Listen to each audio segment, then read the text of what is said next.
என்னாச்சுடா? எதுக்காக அழுவுற? அம்மா அப்பா ஞாபகம் வந்துடுச்சுடா. ஏமா இந்த என்னாச்சுப்பா? அம்மா அப்பா ஞாபகம் வந்துருச்சான். मुझे भी मम्मी पापा बहुत याद आ रहे. எல்லாரும் தூங்குறாங்களே, இப்ப நம்ம ஈஸியா தப்பிச்சு போயிடலாம்டா. வேணாம்டா, வீட்டுக்கு போறேன்னு சொன்னவனையே உடனே கொன்னுட்டாங்க. இப்போ நம்ம ஓடி போறது தெரிஞ்சா எல்லாரையும் கொன்னுடுவாங்கடா.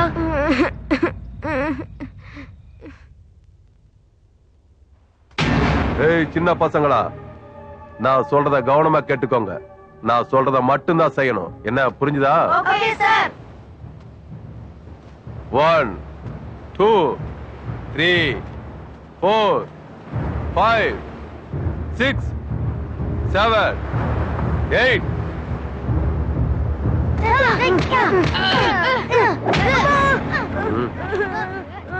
என்னடாச்சு? காலில் அடிபட்டுருச்சு சார்.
Come on, fast!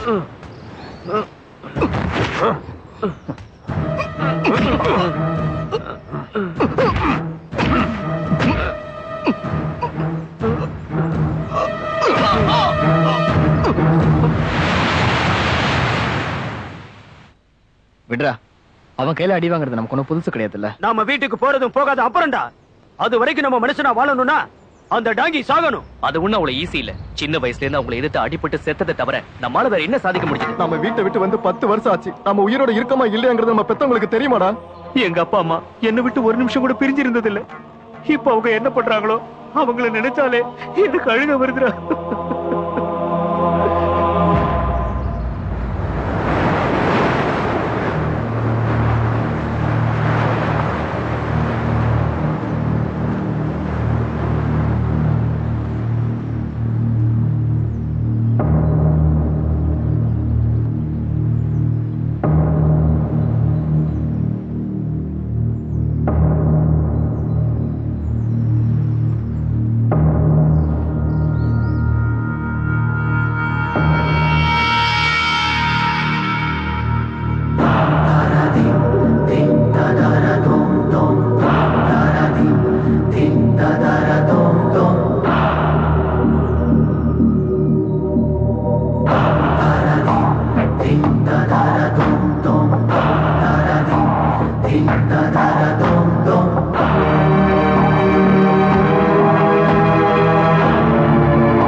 என்ன மாமா நீ சொல்றது நிஜம்தானா? உண்மைதான் மாப்ள. உன் லட்சியம் நிறைவேற நீ டெல்லிக்கு போக வேண்டியதில்ல. அந்த நிஜாம் நகைங்க மைசூருக்கே வருது. ஆயுதங்களை தயார் பண்ணு. நீ நினைச்சதை சாதிச்சுக்க. உன் துபாய் போற ஆசையை நிறைவேற்றிக்க. இந்த நல்ல செய்திக்காக தான் இத்தனை வருஷமா நான் காத்துக்கிட்டு இருந்தேன். இத நான் தவற விட மாட்டேன். அது சர்க்கிட் ஹவுஸ்ல பாம்பு வச்சிருக்காங்க. தீவு மொத்தமா வெடிக்க போகுது. 2 நிமிஷத்துல நம்ம வேற தீவு போய் ஆகணும்.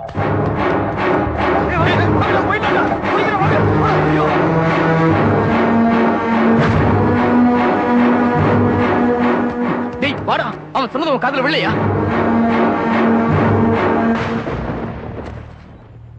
சிறுத்தை புலி கூட 2 நிமிஷத்துல 5 கிலோமீட்டர் தாண்ட முடியாதுடா. அதுக்கு சாவ எதிர்பார்த்து இங்கே உட்கார்ந்திருக்க சொல்றியா? நம்மள சுத்தி இருக்கிற பாம்ஸை டிஃப்யூஸ் பண்ணா இந்த இடத்துல நம்ம உயிரோட இருக்க முடியும். ஆமா ஆமா. என்னடா ஆமா? 2 நிமிஷத்துல என்ன செஞ்சிட முடியும்? ஆல்ரெடி 1 நிமிஷம் முடிஞ்சிருச்சு. ஐயோ சீக்கிரம் வாடா போலாம்.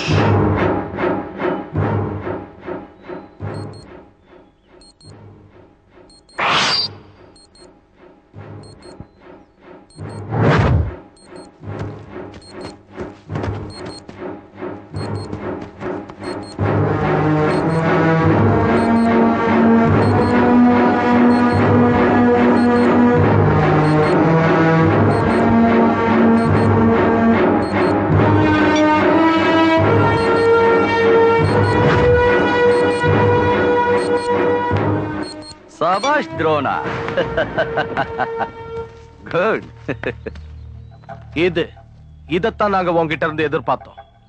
புத்தி இல்லைன்னா சக்தி இருந்தும் எந்த வேலையும் செய்ய முடியாது. சரியா Sarkar? Come with me. Come on my dear boys, come on.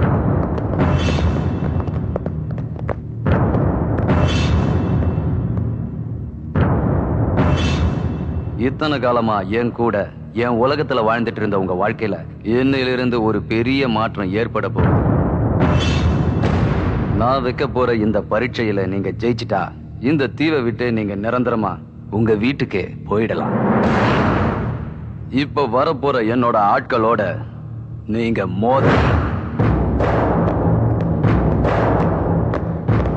முதல் ரவுண்ட்ல ஒருத்தரும், 2வது ரவுண்ட்ல 2 பேரும், 3வது ரவுண்ட்ல 4 பேரும் வருவாங்க. ஆனா நீங்க மட்டும் ஒவ்வொருத்தரும் தனித்தனியா மோதணும். கைகளையே ஆயுதங்களா பயன்படுத்துவீங்களோ இல்ல கைகளிலேயே ஆயுதங்களை பிடிப்பீங்களோ அது உங்க இஷ்டம். யாரும் யாரையும் உயிரோட விடக்கூடாது. ஒண்ணு சாகணும் இல்ல சாகடிக்கப்படணும். பயனடா அவங்க ஜெயிக்க முடியாது, சாக்கடிச்சிருவாங்க. அப்படி சாவறதுக்கு முன்னாடி ஒரு முறையாவது அம்மா அப்பாவை பார்க்கணும் போல இருக்குடா. உயிரோட இருந்த பாப்போம், இல்லனா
வாங்கடா.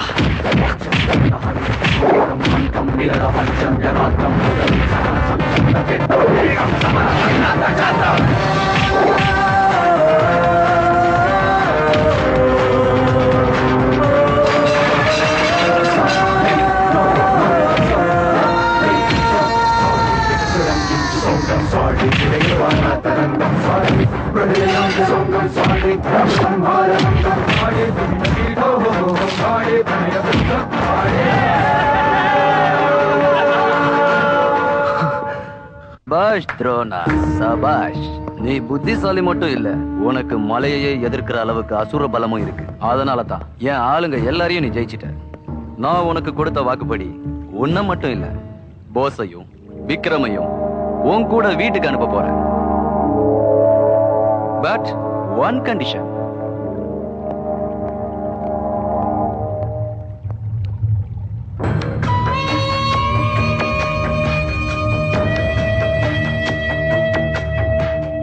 இது என்ன தெரியுமா? உலகத்திலேயே மிக விலை உயர்ந்த நிஜாமோட நகைகள். இதோட மதிப்பு பல கோடி ரூபாய் இருக்கும். இது இப்போ சென்ட்ரல் கவர்மெண்டோட பாதுகாப்புல இருக்கு. ஆனா அப்பப்போ இத எக்ஸிபிஷன்ல வைக்கிறாங்க. அப்படி 12 வருஷத்துக்கு முன்னாடி இத ஹைதராபாத்ல வச்சாங்க.